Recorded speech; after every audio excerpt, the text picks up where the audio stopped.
Hello students, आज हम start कर रहे हैं क्लास 12 सब्जेक्ट में एक्सरसाइज 7.1। एक्सरसाइज 7.1 में क्वेश्चन नंबर आपका जो 1 to 5 है। क्वेश्चन नंबर 1 to 5 उसमें आपको क्या करना है, उसमें आपको निकालना है फाइंड एन एंटी डेरिवेटिव और integral of the following function. नीचे दिए गए फंक्शंस का why the method of inspection method के द्वारा निकालना है। जैसे फर्स्ट क्वेश्चन आपको दिया है साइन एक्स। अब आप जानते हैं to find an anti derivative of sine X, to find an anti derivative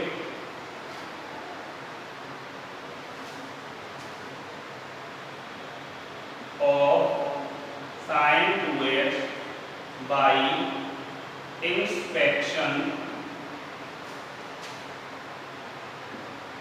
method. उस मेथड के लिए आपको क्या होना चाहिए, वी नो दैट, हमें जानकारी होनी चाहिए D over D x cos 2x। तो D over D x cos 2x क्या होता है आपका -1/2 साइन 2x। यही होता है ना भाई, आपको वहाँ फॉर्मूला पढ़ाया है डिफरेंशियल में, अगर D over D x cos x का डिफरेंशियल करते हैं माइनस साइन x डिफरेंशियल होता है। अगर यहीं पर आप D over D x cos 2x का निकालेंगे तो माइनस साइन 2x और 2x से द्वारा करेंगे 2 इंटू x का हो जाता है। ठीक है, तो कुल मिला करके ये गलत लिख दिया -1/2 हमने -2। ये क्या हो जाएगा आपका -2 साइन 2x। ये हो जाएगा। क्या करेंगे हम यहाँ डिवाइडिंग -2 ऑन बोथ साइड्स। दोनों साइड्स हम क्या करें -2 से डिवाइड देंगे, तो ये आपका बन जाएगा -1/2 डी ओवर डी एक्स होगा, cos 2x होगा आपका इक्वल टू साइन एक्स। जब -2 से डिवाइड देंगे -2 आपका नहीं हो जाएगा। और क्या हो जाएगा आपका यहाँ से, और D Y D X -1/2 cos 2x equal to होगा आपका sine X. So anti derivative, जो आपका एंटी डेरिवेटिव होगा of sine 2x, anti derivative of sine 2x is, ये जो सामने आ रहा है ये आपका anti derivative is -1/2 cos 2x। ये आपका आंसर हो गया। इसी टाइप से आपके इसमें 5 क्वेश्चन हैं, और भी क्वेश्चन आप निकाल सकते हैं। मैं बात करूँ ये क्वेश्चन नंबर फर्स्ट आप ऐड कर लेंगे।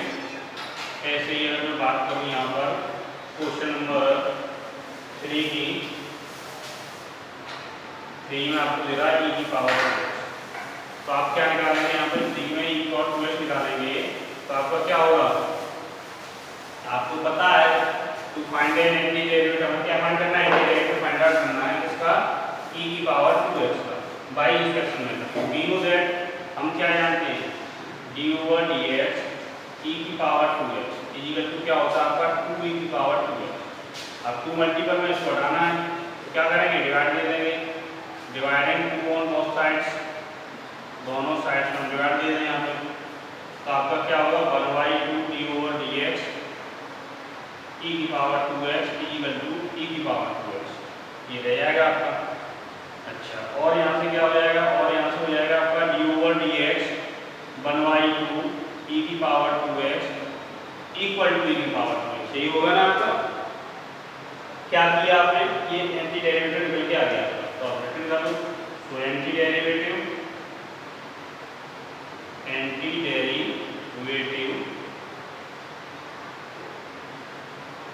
ऑफ e की पावर 2x इज 1/2 e की पावर 2x।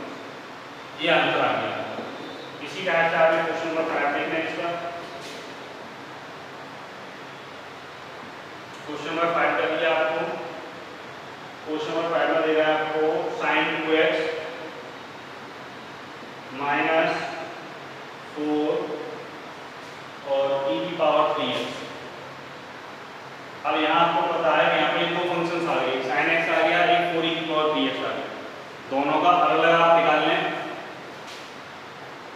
डेरिवेटिव और फिर दोनों को ऐड कर sin 2x का और माइनस 4e की पावर 3x इसका निकालना है।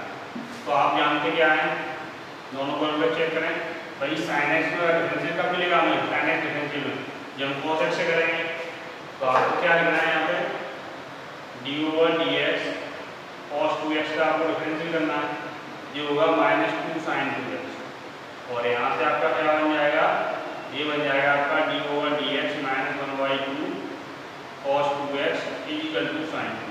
डिवाइडिंग और में लेवल लिखना चाहे आप लिख लो कि डिवाइडिंग -2 ऑन बोथ साइड्स, अंदर ले लो, बात वही बनेगी आपकी इक्वेशन फर्स्ट आ गई।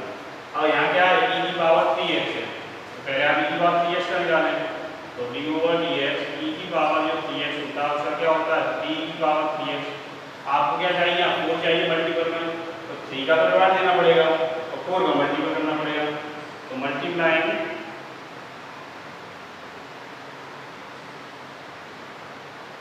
4/3 ऑन बोथ साइड्स,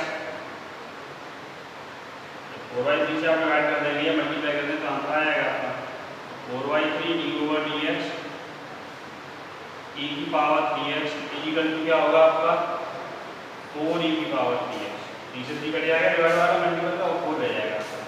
यहाँ से आपका क्या हो जाएगा d/dx 4/3 e की पावर 3x इक्वल टू 4e की पावर 3x, इक्वेशन 2 हो गया। अब आपको क्या निकालना था एंटी डेरिवेटिव, इन दोनों को ऐड करो। तो देखिए इन दोनों को आप ऐड करेंगे, तो क्या आएगा आपका d/dx -1/2 cos 2x और बीच में साइन किसका आपका माइनस का, माइनस करते हैं माइनस d/dx 4/3 e की पावर 3x equal to sin 2x minus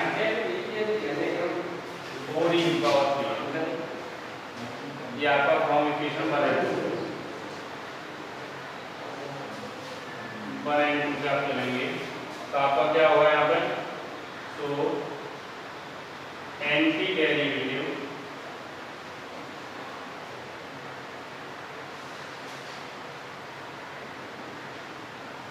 of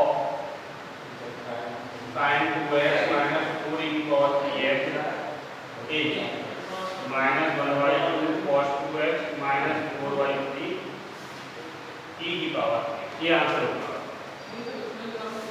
okay students,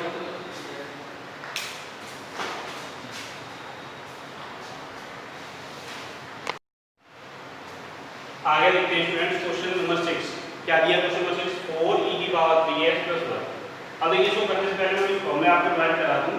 मैंने फॉर्मूला दिया था आपको कि अगर आपको दो फंक्शन दे रहा है f(x) + gx और उनका हमें डिफरेंस इंटीग्रेशन निकालना है, तो हमारा फॉर्मूला क्या बनता है कि पहले फंक्शन का डिफरेंशियल करेंगे प्लस दूसरे फंक्शन का डिफरेंशियल करेंगे। एक फॉर्मूला मैंने आपको ये दिया। दूसरा फॉर्मूला मैंने दिया कि अगर कहीं पे भी कांस्टेंट टर्म लगा हुआ है फंक्शन के साथ में तो क्या करते हैं, कांस्टेंट टर्म बाहर निकल आता है आपका f dx ही हो जाता है। तीसरी चीज आपको ये e की पावर 3x है, जैसे तो इसके लिए आपको याद रखना कि जो भी x के मल्टीपल नंबर है, मान लो e की पावर x मान लें और dx मान लें, तो इसका ये इंटीग्रेशन ऑलवेज निकलेगा वो e की power ax upon a plus constant c, जो भी मल्टीपल में होगा x के वो डिवाइड में आ जाएगा। और ये आपको याद रखनी है, जब ये चीज़ आपको याद होगी क्वेश्चन बहुत सिंपल तरीके से आपको समझ में आएगा। तो देखिए क्वेश्चन नंबर 4 पहले दे रहा 4e की पावर 3x + 1, मैंने क्या बनाया इसको 4e की पावर 3x dx बन गया ये प्लस इंटीग्रेशन 1 dx, दो फंक्शन और किए इसको फिर पहले वाले फॉर्मूले से। अब यहाँ क्या है, अचर आपको बाहर दिखाई दे रहा है मल्टीपल में, तो अचर को आप बाहर निकालना है कांस्टेंट टर्म को, तो e की पावर 3x dx हो जाएगा और ये 1 dx हो जाएगा। अब 4 ये फॉर्मूला e की पावर ax से क्या होगा, e की पावर ax, e की पावर 3x अपॉन 3 और dx हो जाएगा आपका, और 1 का फॉर्मूला आपको दिखाया है x प्लस कांस्टेंट c, कुल मिलाकर आपका आंसर हो जाएगा 4/3 e की पावर 3x plus x plus c, ये आपका आंसर होगा। ऐसे ही आप देखें क्वेश्चन नंबर 7। क्वेश्चन नंबर 7 आपको दे रहा है इंटीग्रेशन एक्स स्क्वायर ब्रैकेट में 1 minus 1 upon x square dx। क्या करेंगे, अगर रिगार्ड देना पहले इसमें एक्स स्क्वायर माइनस मल्टीप्लाई कर दें x square minus x square into 1 upon x square dx। तो ये आपका हो गया इंटीग्रेशन में एक्स स्क्वायर माइनस 1 dx। ये इससे कर लिया। क्या किया आपने आगे, इंटीग्रेशन इस फॉर्मूले का यूज कर लिया आपने, तो अब ऐसे कर देंगे X square dx minus integration 1 dx। अब आपको मैंने फॉर्मूला दिया था इंटीग्रेशन x की power n dx equal to x की power n plus 1 upon n plus 1 plus constant c। यहाँ पावर कितनी है 2, तो ये क्या बनेगा x की power 2 plus 1 upon 2 plus 1 minus 1 का वैल्यू आया था आपको x और प्लस कांस्टेंट c, कुल मिलाकर के हो गया 1/3 x की power 3 minus x plus constant c। ये इसका आंसर हो गया। इसी टाइप से आप आगे भी क्वेश्चन कर सकते हैं। 8 नंबर 9 नंबर 10 नंबर एक क्वेश्चन ले लीजिए आप और रिमेनिंग क्वेश्चन अपने आप सॉल्व करें। क्वेश्चन नंबर 10 क्या दिया आपको, इंटीग्रेशन ये दे रहा है आपको root X minus 1 upon root X का होल स्क्वायर और dx। अब देखिए प्रॉपर्टी आप सब लोगों ने बहुत सालों से पढ़ी होगी, a माइनस b का होल स्क्वायर ऑलवेज क्या होता है a square minus 2ab plus b square. ये प्रॉपर्टी सबने पढ़ी है। इसी प्रॉपर्टी को थोड़ा चेंज कर दें कि रूट a माइनस अगर रूट b का होल स्क्वायर हमें निकालना है तो वो ऑलवेज क्या होगा, वो ऑलवेज होगा a minus 2 root a into root b और प्लस b।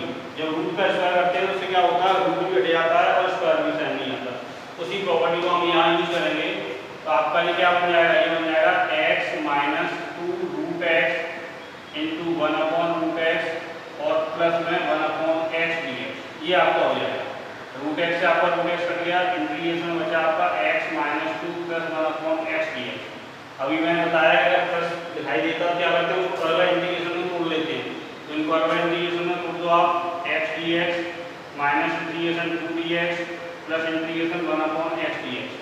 x के लिए वो होती है आपकी x की पावर n वाली होगी, 1 प्लस 1 क्या होगा आपका 2, तो ये हो गया 1/2 x स्क्वायर माइनस 2 1 का क्या होता है आपका x और इसका फॉर्मूला दिखाया आपको log बेस की mod x plus constant c। ये क्वेश्चन हमारा आपका 10 हो गया। तो इसी टाइप से आप आगे क्वेश्चन सॉल्व करेंगे। आगे की वीडियो क्वेश्चन कल सॉल्व कराते हैं। आज की वीडियो इतना ही है।